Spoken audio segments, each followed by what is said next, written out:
네, 매주 목요일 머니트렌드 코너. 오늘은 원자재 해외투자연구소 이석진 소장 자리해 보셨습니다. 안녕하세요. 안녕하십니까? 네, 오랜만에 나오셨는데요. 네, 그런가요? 어떻게 지내셨어요? 예, 뭐 강의도 하고 그다음에 네. 책도 하나 냈죠. 네, 지난달에. 책 제목은 나는 집에서 구글 주식을 사고 두바이 원유를 판다라는 제목인데요. 와, 나는 집에서 구글을 사고 네. 두바이 원유를 판다. 네네. 네. 뭐 와, 책 제목이 정말 섹시한데요. 그런가요? 개인 투자자분들의 그 해외 투자를 좀 돕는 차원에서 네. 책을 한번 써봤습니다. 네, 예. 그렇군요. 좀 잘 나가나요? 글쎄요, 그건 뭐 제가 잘 모르겠습니다. 저는 그냥 오늘 이런 방송을 딱 갖고 나오셔가지고 홍보를 하셨으면 예. 네. 아마 다 사 보실 거예요. 예. 네. 요즘 제가 이렇게 신문을 보면 네. 엘니뇨 현상, 뭐 엘니뇨가 이제 올 것이다. 그래서 농산물 가격이 폭등을 할 것이고 농산물 뭐 관련된 뭐 ETF라든지 이런 것들이 뭐 각광을 받고 있다. 이런 소식들이 막 들려요. 네. 그런 소식 들을 때마다 이석진 소장님 만나면 여쭤봐야지 그런 생각을 했어요. 근데 제가 볼 때는 네. 조금 많이 오른 것 같기도 하고요. 네. 조금 최근에 조금 떨어졌다고는 하지만 네. 그러면 지금이라도 들어가야 되는 건지 네. 아니면 그냥 냅둬야 되는 건지 어떻게 이 투자 어떻게 봐야 되는 건지 좀 알려주세요. 글쎄요, 전 개인 투자자분들한테는 농산물 투자는 좀 뭐 이렇게 권하는 편은 아닙니다. 아, 네. 그러니까 지금 말씀하셨던 뭐 엘니뇨라든지 라니아라든지 이런 그 기상 현상들이 분명히 시장의 어떤 재료로서 사용되긴 하지만은 그 개인 투자자분들이 접근하기에는 뭐랄까요, 정보 자체가 좀 제한적이다 보니까 네. 어떤 트렌드에 따라서 움직일 수밖에 없는 그런 좀 한계가 있기 때문에 네. 개인 투자자들이 이런 기상 요인에 집착하면서 투자를 하는 것은 별로 바람직하지 않다고 보고 있고요. 네. 그럼에도 불구하고 그 글로벌리하게 봤을 때는 기상 상황 자체는 점점 이제 불확실성이 높아지다 보니까 장기적으로는 농산물에 대한 관심은 높아져야 되겠죠. 하지만 그냥 그 일시적인 어떤 요인들에 의해서 농산물 투자를 결정하는 것은 좀 더 리스크가 있지 않나라는 네. 생각이 듭니다. 네. 잘 알겠습니다. 예. 그럼 본격적으로 좀 얘기를 들어가 볼게요. 시간이 정말 빠릅니다. 벌써 올해의 반이 다 지나갔어요. 그러게요. 네. 네. 그리고 이제 상반기 결산 한번 하고 넘어가야 될 것 같은데요. 네, 제가 글로벌 네. 자산관리 네. 시장 한번 좀 정리를 할게요. 예, 그동안 예. 좀 어떤 흐름이 있었나요? 제가 지난번에 나왔을 때 이제 1분기 시장을 한번 정리한 적이 있었던 것 같아요. 네네. 그리고 이제 벌써 2분기 시장을 정리할 때가 왔는데요. 1분기 시장 정리하면서 그때 말씀드렸던 가장 큰 특징이 지난해와 달리 신흥 증시와 원자재 시장이 강세를 보였다라는 데 방점을 두었었거든요. 근데 지난 2분기를 또 살펴보니까 데자뷰라는 용어가 떠오릅니다. 그러니까 어디서 많이 본 듯한 장면을 얘기하는 그런 것들이죠. 네. 근데 지난 2분기 성적표를 보면은 단연 또 미국 등 선진 증시의 강세가 눈에 띄죠. 어마무지하죠. 뭐 이제 차트에서 나오겠지만은 네. 주요 자산들의 2분기 성적표를 보면은요, 미국 3대 증시가 일제히 지금 강세를 다시 나타내고 있고요. 유럽 증시도 마찬가지고 일본 증시도 반등에 성공을 했습니다. 이렇게 그 사상 최고치를 기록하면서 S&P랑 다우지수가 올라가면서 지난 몇 개월간 박스권에서 움직이던 선진 증시가 강세로 돌아서는 원인을 한번 살펴보면은요, 네. 무엇보다도 미국 경제 회복에 대한 자신감, 그리고 유럽 중앙은행의 유동성 정책, 그리고 그 우크라이나 사태 같은 경기 외적인 위험 요인들이 감소한 것과 관련이 있죠. 전반적으로 위험 자산 선호 현상이 높아지는 결과로 나타나고 있는데요. 반면에 이렇게 위험 자산 선호 현상이 나타나면은 가장 괴로운 자산은 금이라고 할 수 있겠죠. 지금 차트에서 나오고 있겠지만은 2분기에는 금이 제일 안 좋게 나타나고 있죠. 지난해에도 안 좋았는데요. 올해도 역시 좀 안 좋게 나타나고 있습니다. 네. 연초 이후로 한번 볼까요? 연초 이후의 주요 자산 연초 그 상승률을 보면은요. 네. 첫 그 1등과 꼴찌는 그대로입니다. 1등은 원자재 지수였고요. 네. 꼴찌는 니케이 지수 그대로였는데요. 반면에 이 격차는 많이 줄어들었죠. 그리고 또 하나 특징이 1분기에 상위권에 위치해 있던 금과 신흥 증시가 선진 증시에 그 자리를 내주었습니다. 이런 현상이 일시적인지 아니면 네. 좀 추세적인지는 좀 더 지켜봐야 되겠지만은 우리나라 입장에서, 그러니까 우리 증시, 그 신흥 증시 입장에서 봤을 때는 유쾌한 상황만은 좀 아닌 것 같습니다. 네. 네. 말씀하신 걸 종합을 해보면 선진 증시와 신흥 증시가 약간 조금 싸우고 있는데 좀 치열해지고 있다. 그렇죠. 이렇게 정리를 예. 해봐야 될까요? 예. 네. 향후 어떤 지역이 우세할지 네. 좀 가늠해 보는 방법이 있을까요? 뭐, 이렇게 보면 어떨까 싶습니다. 선진 증시와 신흥 증시를 비유하자면은 대기업과 하청기업의 관계 정도로 볼 수 있지 않겠나라는 생각이 드는데요. 대기업과 하청기업의 관계로 본다면은 분명히 경기 흐름에 따라서 선행성과 후행성을 보인다고 볼 수가 있겠습니다. 다시 말해서 경기 회복 초기에는 아무래도 선진국이 특유의 안정성을 바탕으로 좋은 성적을 내는 경향이 많죠. 거기다가 비용 절감 노력하고 금융 정책적 도움까지 더해진다면은 금상첨화라고 할 수 있겠습니다. 지난 3년간이 그러한 시기였다라고 볼 수 있겠는데요. 전형적인 글로벌 경기 회복 초기의 형태였다라고 이렇게 정리해 볼 수가 있겠죠. 그런데 올해는 이런 글로벌 경기 회복이 초기를 넘어서 중기로 넘어가고 있다라는 그런 그 특징들이 나타나고 있죠. 네. 미국의 여러 가지 경기 지표들을 봐도 경기 침체하는 거리가 멀고요. 경기 회복에 이제 좀 들어섰다라고 볼 수 있고요. 유럽 국가들도 경기 회복이 뚜렷합니다. 네. 여기다가 지금 그동안 커다란 역할을 했던 금융 정책도 방향 전환이 이루어지고 있고요.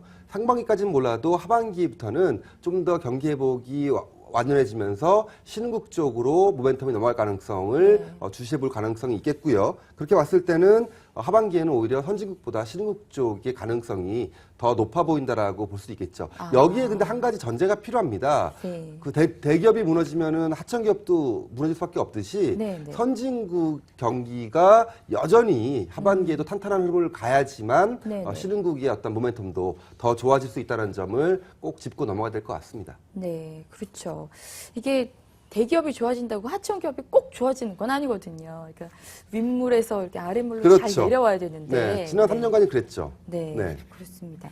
그래서 사실 우리 증시를 보고 있으면 요즘 네. 진짜 답답해 죽겠다 이러신 분들 많거든요. 네. 방향성도 없고 뭐 딱히 무슨 뭐 투자 무슨 추세도 없고 뭐 네. 그런데 그래서 아마 해외 투자로 눈을 많이 돌리시는 것 같아요. 그렇죠. 네. 네. 해외 투자 방법 얼마 전에 출간하신 책에도 아마 그런 내용이 많이 담겨 있을 것 같은데요. 네. 어떻게 하면 좋을까요?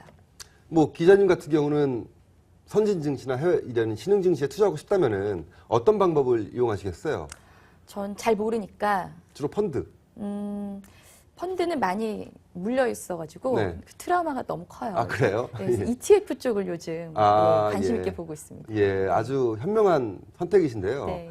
제가 드리고 싶은 말씀도 이런 상황에서는 해외 ETF를 좀 이용해 보는 게 어떨까라는 말씀을 드리고 네, 싶어요. 기본적으로 이제 선진 증시에 투자하고 싶다, 신흥 증시에 투자하고 싶다. 지금 제가 말씀드렸던 어떤 근거들을 가지고 투자 전략을 세울 수가 있겠죠. 대표적으로 사용하시는 방법들은 보통 이제 펀드, 해외 펀드들을 사용할 수 있겠는데요. 해외 펀드 같은 경우는 단점이 있죠. 기본적으로 운용 수수료가 높습니다. 네. 매년 운용 수수료를 내야 되기 때문에 실제 수익은 많이 이렇게 줄어드는 그런 네. 경향이 있죠. 그리고 사실 제 펀드인데도 어떻게 운영이 되고 있는지를 잘 모르겠어요. 그렇죠. 투명성에도 또 하나의 단점이 있고요. 또 하나 문제점을 지적한다고 한다면은 제가 사고 싶은 시간에 사서 팔고 싶은 시간에 팔 수가 없죠. 그렇습니다. 항상 그 한 이틀, 3일의 어떤 텀이 있기 때문에 이런 단점들이 있습니다. 그것을 극복하기 위해서 만들어진 상품이 바로 해외 ETF 상품들입니다. 이 해외 ETF 상품들을 이용하신다고 한다면은 아주 훌륭한 전략들을 세울 수 있겠는데요. 네. 실제로도 이런 그 신흥 증시나 선진 증시에 추종하는 이런 선진 증시 지수를 추종하는 해외 ETF들이 가장 인기가 높습니다. 네. 대표적인 ETF로는 MSCI 이머징 지수를 추종하는 iShares 이머징 마켓 ETF, 네. 심볼명은 EEM입니다. 제가 심볼명을 말씀드린 이유는요, 그 집에서 HTS 프로그램을 가지고 투자를 하시면은 그 검색창에다가 EEM이라고 치면은 저 화면이 나옵니다. 네. 나오면은 그거에 따라서 매도를 할 수가 있는 거거든요. 네. 그래서 저 심볼명만 외우고 계신다면은 투자하기가 아주 쉽습니다. 네. 그리고 이 외에 그 선진 증시 지수인 MSCI EAFE 지수를 추종하는 또 펀드도 있습니다. 그거는 이제 그 심볼명이 EFA가 있습니다. 네. 그러니까 전자는 지금 말씀드렸던 신흥 증시 펀드 같은 경우는 전체 ETF 중에서 거래량 2위를 기록할 정도로 엄청난 유동성을 보유하고 있고요. 이 후자, 그 선진 증시 지수 같은 경우는 자산 규모 3위를 기록할 정도로 또 네. 대형 ETF로서 두 종목 모두 투자하기에 손색이 없다라고 볼 수가 있겠죠. 네. 따라서 이런 종목들을 해외 증시에서 이용하시면서 네. 선진 증시가 좋을 때는 선진 증시 ETF, 네. 그다음에 신흥 증시가 좋을 때는 신흥 증시 ETF. 지금 차트에서 나오고 있는 거는 신흥 증시 ETF의 구성 단면입니다. 저렇게 다양하게 구성되어 있기 때문에 신흥 증시에 투자하신다고 한다면은 저러한 ETF를 이용하면서 전체 신흥 증시에 투자할 수 있는 그런 전략을 세울 수가 있겠죠. 네. 그래서 이런 펀드들을 이용하신다고 한다면은 훨씬 더 이 국내에 있는 해외 그 일반 간접 펀드보다는 높은 수익을 올릴 수 있다고 보고 있습니다. 네. 그렇다면 네. 지금은 이제 선진국 증시가 워낙 잘 나가고 있는데요. 네. 깜짝 질문을 하나 드릴게요. 네. 소장님은 지금 ETF 들어가신다면, 네. 사신다면, 네. 신흥국 ETF에 들어갈 것인가? 네. 아니면 선진 ETF에 들어갈 것인가? 하나만 골라주세요. 상반기에는 선진 ETF고요. 네. 하반기에는 신흥 ETF를 들어가시라고 말씀을 드리고 싶습니다. 아, 네. 네. 아무래도 이제 하반기에 유동성이 신흥국으로 몰릴 것이다. 네. 이렇게. 그리고 이제 또 하나의 또 뭐 이제 첨언을 드린다고 하면은 기본적으로 단기 투자냐 장기 투자냐의 문제겠죠. 네. 장기 투자의 몫을 가지고 있고 단기 투자의 몫이 있다고 한다면은 장기 투자는 좀 더 선진 증시에 길게 가져가시고 단기 투자는 좀 신흥 증시를 이용하는 네. 이런 전략들도 하나의 또 하나의 새로운 전략이라고 할 수가 있겠죠. 네. 네. 그러니까 모든 걸 다 선진 증시로 놓고 신흥 증시로 놓고 이런 전략만 있는 게 아니라 비중을 또 조정하는 것도 중요한 그 전략 중에 하나라고 할 수 있겠죠. 네. 네. 얼마 전에 유럽 중앙은행이 네. 마이너스 금리라는 실험, 이런 이제 통화 정책을 내놨습니다. 그렇죠. 예. 그러면서 유럽 증시에도 관심이 굉장히 많은데 네. 유럽 증시에 투자할 수 있는 방법은 어떤 게 있습니까? 그렇죠. 지금 제가 방금 전에 말씀드렸던 선진 증시 ETF는 유럽, 그다음에 극동아시아, 호주 뭐 이런 다양한 국가들의 기업에 다 투자하는 거거든요. 네. 근데 만약에 이번 그 유럽 중앙은행의 발표 이후에 유럽이 제일 좋은 것 같다. 난 유럽 기업들에만 한번 투자해보고 네. 싶다라고 하신다면은 또 유럽 ETF가 또 따로 있습니다. 이런 것들 지금 뭐 차트에서 나오고 있겠지만은 FTSE SE 유럽 ETF라고 하는 그 유럽 증시 지수를 추종하는 네네. 펀드가 있습니다. 네. 이 펀드 같은 경우는 운용 보수가 1년에 0.15%에 불과하거든요. 네. 이런 펀드들에 가입하신다고 하면은 어떤 기업들이냐면은 유럽의 네슬레, 그다음에 노바티스, 네. HSBC 홀딩스 이런 아주 커다란 대형 유럽 기업들에만 투자하는 펀드거든요. 네. 이런 그 ETF를 활용하셔도 유럽 증시 전체에 투자는 그런 효과를 얻을 수 있고요. 이 외에도 MSCI EMU 지수, 즉 그 유로화를 사용하는 유럽 연합 회원국 기업들로 구성되어 있는 그 ETF, EGU라고 하는 요거 같은 경우는 토탈사라든지 방코 산탄더, 스페인의 기업이죠. 네. 그다음에 독일의 지멘스, 스위스의 바이엘, 뭐 네. 이런 기업들에 투자하는 펀드거든요. 이런 것들을 이용하셔서도 유럽 증시 대표적인 기업들에 투자하는 그런 그 활용할 수가 있다라는 거죠. 그래서 네. 다양한 펀드 ETF들이 있기 때문에 여러분들이 집에서 댁에서 HTS 시스템을 이용해서 얼마든지 선진 증시에 투자하고 유럽 증시에 투자하고 네. 신흥 증시에 투자할 수 있다는 겁니다. 네. 굳이 은행이나 증권사에 가지 않으셔도 네. 예, 이런 그 좀 사고의 전환이 필요하지 않겠나라는 네. 생각을 합니다.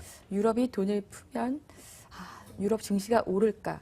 약간 저는 거기에 대한 확신은 사실 별로 없는데. 사실 그거는 이제 지난 기억에서 좀 되살려 봐야 될 것 같은데요. 2012년 말에 ECB의 드라기 총재가 whatever it takes 뭐든지 하겠다. 필요하면은 네. 그런 말을 하면서 이제 LTR로 이제 정책을 펼치지 않았습니까? 그 당시에도 보면은 잠깐 주춤하더니 2013년 내내 이렇게 증시가 좋았거든요. 그렇게 봤을 때는 유럽 증시 자체도 이번 그 유동성 정책 이후에 다시 한번 상승할 수 있는 기회는 분명히 있다고 보고 있고요. 네. 최근에 그리스라든지 이탈리아 같은 나라들이 벗어나고 있지 않습니까? 위기에서. 이런 부분들도 네. 고려해 보면 괜찮지 않겠나 봅니다. 네. 현재 원자재 시장에서는 이 국제 유가 흐름이 좀 되게 견조하게 나타나고 있습니다. 네. 예. 현재 원유 시장에서 적용할 수 있는 투자 전략 어떤 게 있습니까? 네, 국제 유가가 상승하면서 네. 원유 투자에 대한 관심도 높아지고 있는 시기죠. 우선적으로 원유 투자를 한다면 두 가지 방법이 있습니다.